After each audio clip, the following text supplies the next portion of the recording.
Hello, and welcome to our third week on the theme of Christmas for Awakened. This week I want to talk about genealogies.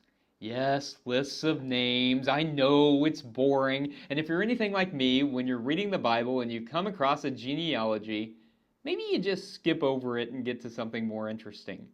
But Jesus' genealogies are fascinating. There are two versions, one in the Gospel of Luke and one in the Gospel of Matthew, and they are different. Like, there are literally different names. They also serve various theological functions. Looking at Luke's genealogy, we begin with Jesus, and Luke begins walking us back through Jesus' ancestors, through King David, because the Messiah was supposed to be descended from King David, all the way back to Adam, and then to God. Now, in the Gospel of Luke, we get a higher Christology. That is, Jesus is presented as more divine than he is in the other synoptic Gospels, Mark and Matthew. And so, by tracing Jesus all the way back to God, Luke shows that Jesus is of God and that Jesus' message is from God. Matthew has a different concern.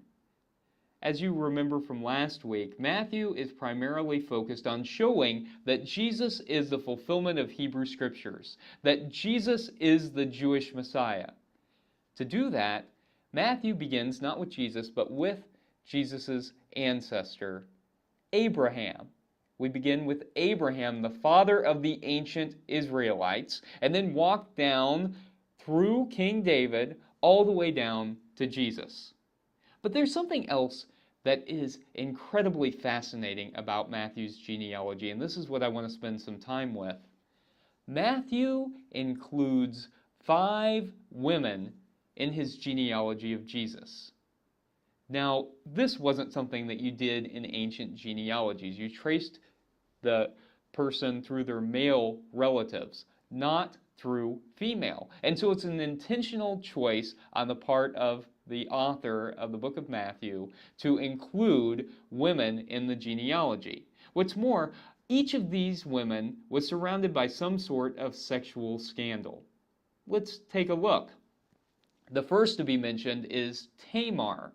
Now, if you remember the story of Tamar, Tamar was married and her husband died, but they hadn't had any children. Now, women were a vulnerable class of people in the ancient world, and particularly widows. You may remember the common refrain throughout the Hebrew Bible that we ought to care for the stranger, the widow, and the orphan. And widows were especially vulnerable if they didn't have any children who could inherit property. But there were some protections in the ancient world. One of them was something called the levirate obligation or levirate marriage. It was the law that the next living male relative of the late husband was to step in and provide the widow with an heir, hopefully a male heir. That was always the hope in the ancient world. And as you may recall from this story, the relatives weren't particularly interested in doing that, and it came down to Tamar's father-in-law, Judah, who just didn't want to do it. And so Tamar took matters into her own hands. She dressed up like a prostitute, and she tricked Judah into having sex with her to provide her with an heir. Now, this may seem odd to us in the 21st century, but it was a justice issue in that day. Judah was denying Tamar the justice that was owed to her. The next person in the genealogy is Rahab. Now, Rahab was a prostitute who helped the spies who came into the promised land sent by Moses. And she hid them in the walls so that they could stay there and weren't found out. So also surrounded by some sexual scandal, but becomes the hero of the story. The next woman in Matthew's genealogy is Ruth. And you may remember that Ruth had a husband who died as well, and she ended up staying with her mother-in-law, and they travel to her mother-in-law's homeland. And so Ruth is a Moabite, and so she's a Gentile, she's an outsider. And in order to survive, at the behest of her mother-in-law, she seduces an older male relative and ends up marrying him, Boaz. The next woman in the genealogy is listed as the wife of Uriah, or Bathsheba.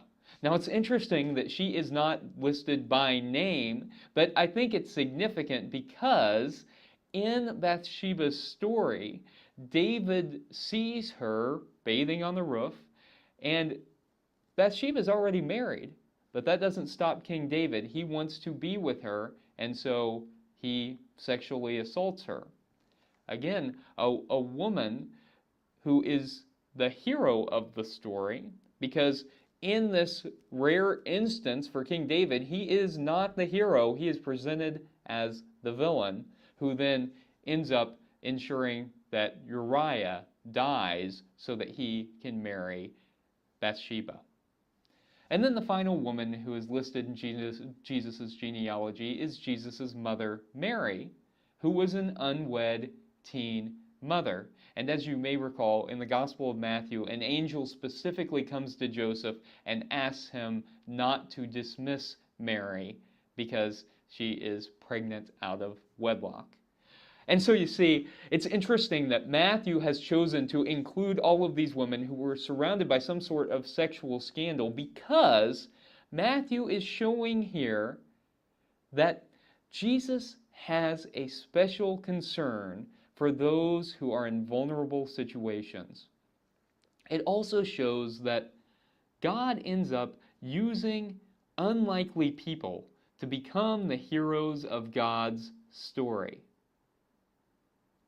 I love the genealogy of Jesus in Matthew. It is actually incredibly expansive of my theology. It helps me to think about things a little bit more broadly, and it helps me to recognize that Jesus was, by his very nature, by who he was descended from, Jesus was especially concerned with those who are living on the margins, people in vulnerable situations that he ended up spending his whole life and ministry advocating on behalf of.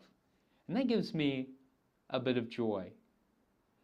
This week we're going to talk about joy as we light our joy candle as our spiritual practice.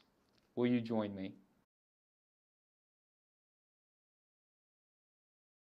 This week we focus on joy, and I invite you to turn to your Advent wreath and to find the pink candle of joy. Hopefully your Advent wreath is set up in a place where you can see it daily and remember your journey towards the light. Joy is the pink candle because when Advent was seen as a penitent season, kind of similar to a mini Lent, at this point in the season, they recognized that there was a need for a bit of joy and to ease up on the penitent nature of the season. During those times, they often used purple, and so pink was a lighter version of that to symbolize the joy. I use blue candles because I love the symbolism of hope that comes from the blue candles. This week we light our candle of joy, and as we do so, I invite you to think about what in your life gives you joy. Where are you experiencing joy in your life? Think about those places of joy and give thanks. O great divine presence, help us to realize those places in our lives where we discover joy. May that joy enrich our lives so that we might then spread joy to a weary world. May it be so. Amen.